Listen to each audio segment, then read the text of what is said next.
welcome back to another Mechanorn. Have usual suspects with me this week. I have Sam, sorry. Hello, hello. Yep, and Irene's back this week. Hey. Yep, and usual shows, you know the drill. And going to jump right into Heavy Object, episode 4. I had to clear my throat with this one because the big old title here. Tom Thumb races through the oil field, battle to the blockade of Gibraltar, Part 1. Yeah, these titles, they always kill me. Yes, they're extra long. Right, just for the sake of it. Light novel titles, they have to do it. Mm-hmm. So basically, I think this is the start of a new arc. Apparently, you got part 1, and they're fighting a object on the high seas, which was confusing to me. I was wondering like how they're gonna do this, But I did remember that the object they have can be used for multiple areas, so they can modify it. I guess you could Mm-hmm. call it that. Yeah, they talk about how Baby Magnum is a multi-purpose object, so that means it can go to every battlefield that Quinn and Havia go to. Lucky them, I guess, right? Yeah. That's why I was saying I always thought it was better than these specialized ones. It's like, oh, you only can do on the ocean, and oh, you only can do on the snow. Do you think we're gonna get to a They can point go anywhere. where they go to space and they have a space object? Like a They like a Death probably Star. do. Didn't That'd he be say pretty that they awesome. lived on the moon? So Yeah, space objects. yeah. So I wouldn't be surprised if you have like a giant like Death Star in this series somewhere. Oh That's gosh, it would you look know. like the Death Star. Yeah, it would. Yeah. I mean, this show is going to be still airing when the new Star Wars comes out. Yeah, Tie-in? true. Come on, tie-in. Yeah, maybe. But so yeah, so again with the new objects, so that means they gotta do some recon, which I guess ultimately means they gotta go in to there and and try to find this object, which was I guess we kind of had to expect that this was gonna happen. This is how the series is gonna play out the rest of the season. A new object appears, so Quinn and Javier have to go in and kind of scout ahead, I guess, which was kind of weird. But before we can get to that, we had a bit where Melinda was kind of getting her, I guess, physical maintenance, they called it, which was very weird. But I guess being the pilot, maybe puts a lot of stress on her body, so you have to keep her somewhat healthy, I guess you could say. Sure, Fosh, you keep rationalizing it however you want. Well, I mean, it's just the whole thing with like Eva, when they have the test pilots, they have to apparently wear, be naked while they do all this, just because anime. It's just so weird. Like, she's 14, guys. 14. It's Right. Fosh, you can weird. justify this any way you want. This is a like I- no you know. judgment podcast. Like I just said, they do it because of anime purposes only. We gotta give the viewer something. Mhm. Really, Melinda doesn't have anything too much do this Right. episode, but then she really hasn't done much of anything most episodes so far. Yeah, I think that was more of a bit. Besides the fan service, was also to tell you that her and Quinn have been texting each other for like a while. So almost like, hey, look, there's possible romance, but I don't think anyone really cares. How old is To be Quinn honest. Nobody cares. How old is Quinn again? uh, What? probably anime age 15. I would guess. I think Yeah. he's Hmm. 16, like 16 Alright, or he's 17. 16, Melinda's 14. Yeah. Alright, checks out. Well, It's that just and we also so- gotta know the era is probably a little bit different too. I mean, they probably don't really care about, hooking up with someone that young. No, I'm just thinking Wow. more like the action of like, oh my god, the person I have a crush on sent me a text. I'm blushing like, that's definitely what a 14-year-old actually does. Right. Yeah. I mean, Yeah. It was cute though. I mean, Mhm. I guess it may be cute together, but I really don't think that they really are investing a lot into that no. area of this almost at all. It's almost This like is a afterthought. this is the kind of show where there is a romance arc, but just because there is a romance arc doesn't mean like it has emotional weight to it. If you know Yeah. what I mean. I would say it reminds you of a lot. Like it's gonna be perfectly natural for them yeah. to get together or hook up or whatever as the show goes. Right. But that doesn't mean I'm gonna actually be emotionally connected to them. Yeah, I was gonna say it's more like shonen romance. All the romance in shonen gets put way on the back burner. They don't really focus on it till like the very end.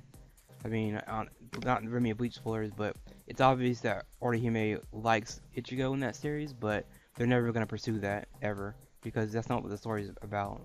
more about like this series about more about the fights and Alright, let's the stop talking objects. about Bleach before I pour Bleach down my throat. But Ugh. but I yeah. never liked Orohime with Ishino. Yeah, no. It was always Rukia. Right.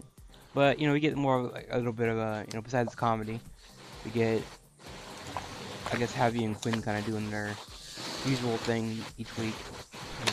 Them kind of arguing with each other, and then they figure out how to destroy the object. Which again, this is like more C4. I bet is the way they win this time again.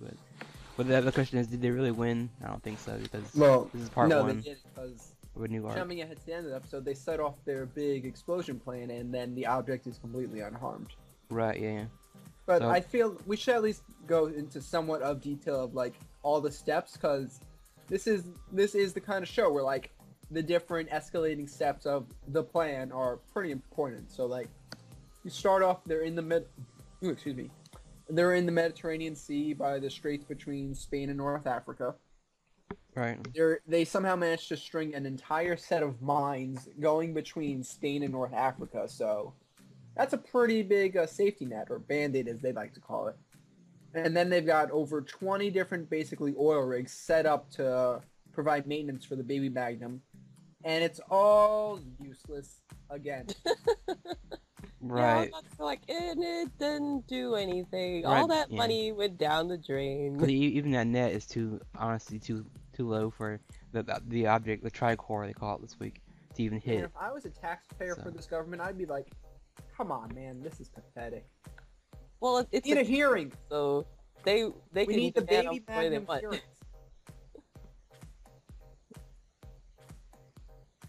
Right. Yeah. It's pretty. Like you said, it was pretty funny that all this stuff they put in place really didn't come in handy at all. It was Yeah. just there for target practice for the tricorder to go crazy with it. I think it was kind of interesting that tricorder actually had like troops all over it, so basically almost like a battleship. That was kind of interesting that they had that. So it doubles as a weapon and a battleship at the same time, which is kind of And it's interesting. also an oil rig. Yeah, and an oil rig, yeah. So it's interesting how they combine a bunch of different things. to Providing make it- oil to terrorists of indeterminate nature. I actually was kind of shocked when I think it was it Quinn who asked like, "Oh, it's oil. What do we need with that? We have objects." I'm like, dude, it's oil. Right, it's like It's black gold. gold! Exactly. To some people, it's like it's really important. Like, even if you have objects that operate on some other power source, you have other things that you would use oil for. Yeah, right. Like the military vehicles and all that. Not realizing that we could use it for that, but Yeah, they have airplanes, they have boats, like, there's more than just objects. You've Right. proven this, because that's the whole point of this show. There's more to war than objects. yeah. I don't. That's one thing I don't get. It's like they always reset the show after each arc or something. Mhm. Because they were just saying, oh, well, man can go against this machine. But then, just this episode, Quinn is going on about it's, this huge tricore object. Nothing can beat it. And I'm like, guys, we just went over this. Look, Right, if yeah. I was the military commander of whatever their nation is called, my first job would be, we're hiring engineers and we're hiring ninjas. We're going to team them up and they're going to take down all the objects, because that works. Or just that's- build some robot ninjas and I Get don't it get done that with. either. It's like they literally say in this episode that Quinn and Javi are the only ones who can do basically military sabotage. Why is no they're one the else only ones who learning can do this? anything. Just say it. They're the only ones who can do anything. I know they like. Well, you guys are the only ones who can ever face on an object Mhm. and win. I'm like, you guys, this I'm is like- stuff that's been taught for centuries. I'd be like, well, they kind of got lucky the first time. They kind of had no choice. I know, but it's so. Then go dumb. find the best gambler in all of the country and team him up with them. Yes, fine. No, he would probably die. Like as many, if supposedly the entire Earth is at war. Right. Yep. Somebody should have tried this by now. Somebody else should have tried this. Right. I mean, it is a little bit unbelievable that no one else has tried to do what they're doing, but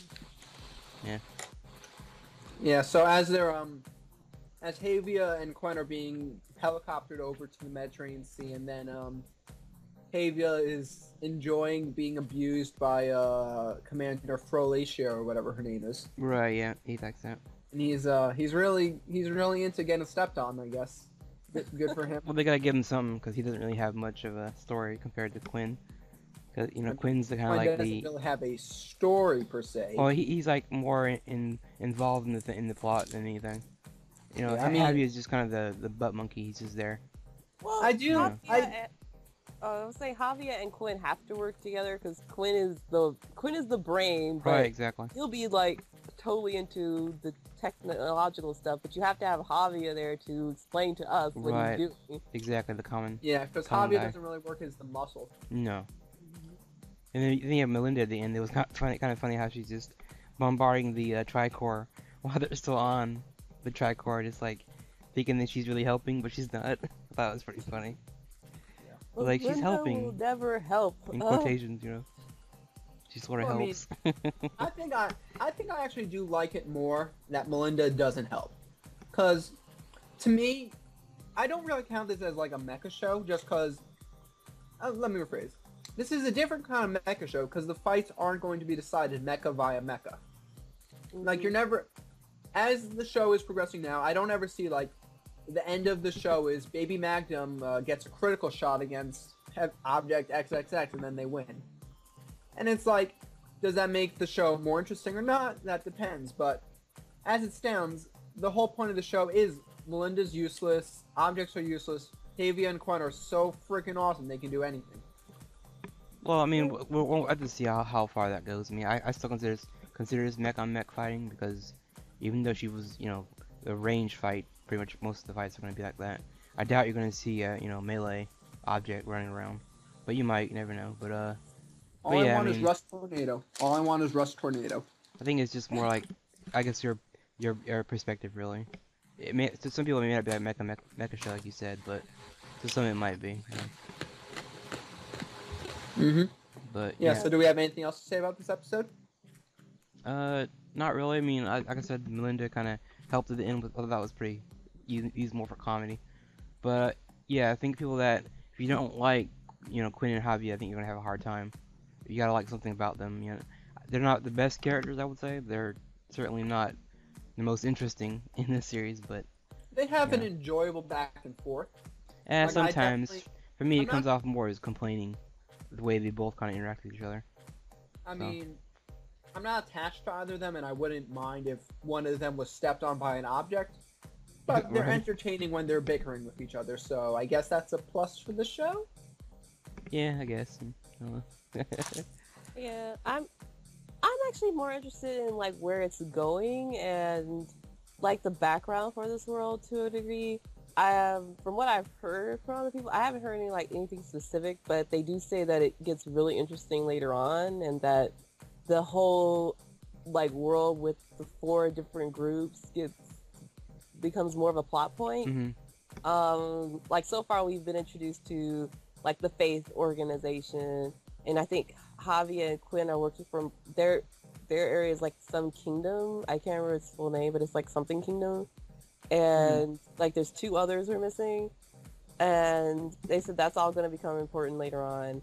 But I'm trying to see how long they're going to go with this formula of object Monster of the comes week. on, and Quinn and Javier sit to stop it, and this object is slightly more powerful than the last one, and they have to, MacGyver some way to destroy it, while Well, Linda's in the background, and she's either their backup, their cheerleader, or this damsel they have to rescue again.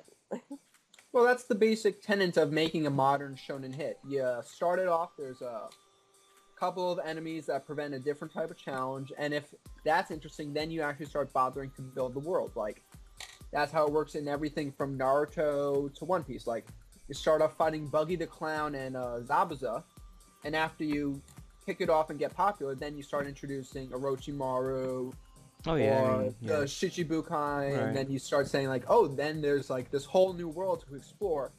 Right. I mean, that's what we That's- were talking about last week on this show. We wanted more of an established, enemy, more of a group Mhm. that they can feel threatened by. that it's And all we them. get You know, now is it's Middle Eastern scared. terrorists. Oh boy. Yeah, for right now, I mean, like you said, it's the building blocks of getting to a better, better villains later on. So, Hmm. but yeah, I so wouldn't be surprised if, yeah, let's say, I don't know, 5 episodes is a book of a light novel, since this is based on a light novel. So yeah, I would say expect around episode 7 to 8. That's when like they actually begin the world building in honest. And I don't mean just like the technical world building, but it's like, as you know, Nation XXX has been at war with the Faith organization for years now. yeah. Mhm.